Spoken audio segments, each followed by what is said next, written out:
Ottawa opens its heart in a farewell to Jack Layton. Good evening, I'm Ian Hannamansing, and this is The National.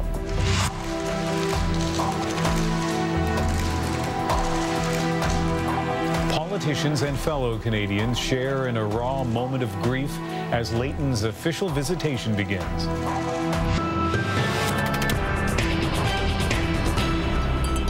There were silent prayers and quiet reflection, tears of sorrow and gestures of condolence as thousands gathered to pay tribute to Jack Layton.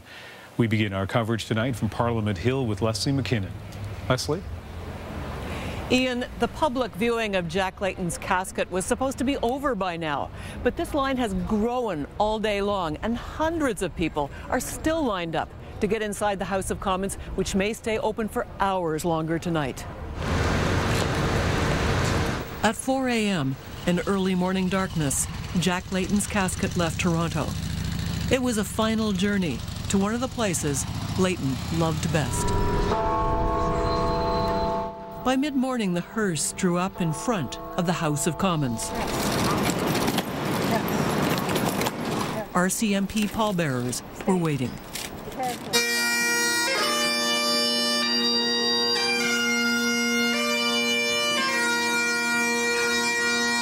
Down the long hall towards the foyer outside the Commons chamber. Inside the chamber, a bouquet of flowers at Layton's desk.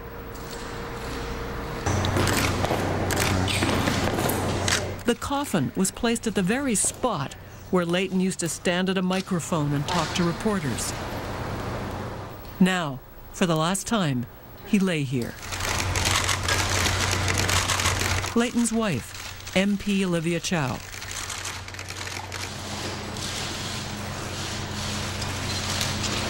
Then, Layton's son and daughter, and his beloved granddaughter, Beatrice. A solemn procession began. Dignitaries, politicians, and staffers. Outside, a lineup began even though there was a 2-hour wait before the public could enter. Giselle Govreau got there first. I got up early and I said I'm going to be there for Jack. Although he's gone, but his spirit is going to live on forever. Really a people's person, someone that we haven't had in politics for a long time, and someone that will be very difficult to replace. An hour's delay was announced. Still the line grew, stretching around East Block. This nurse got off shift and came to see Layton.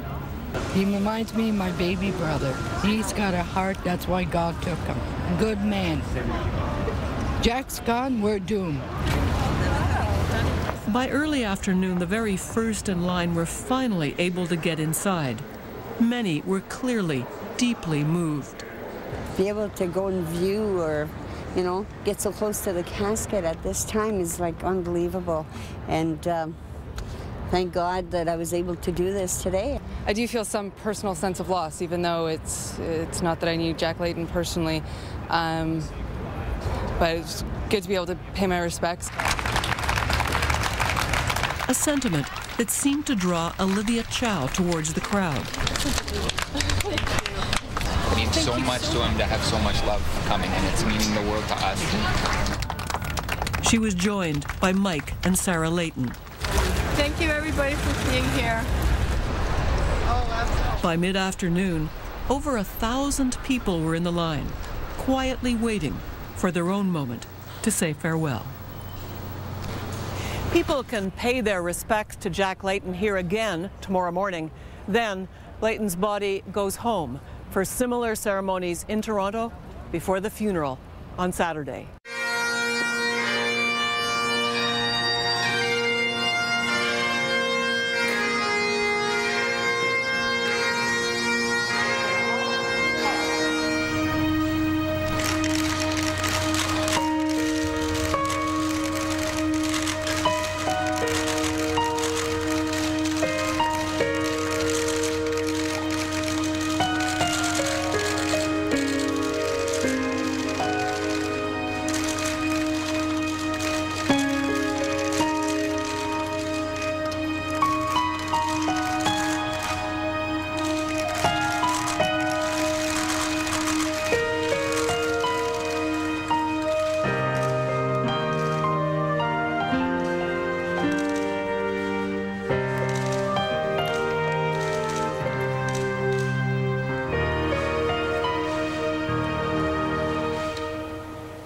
Some of the thousands of mourners today on Parliament Hill. The public viewing will continue tomorrow in Ottawa, then Friday and Saturday morning in Toronto.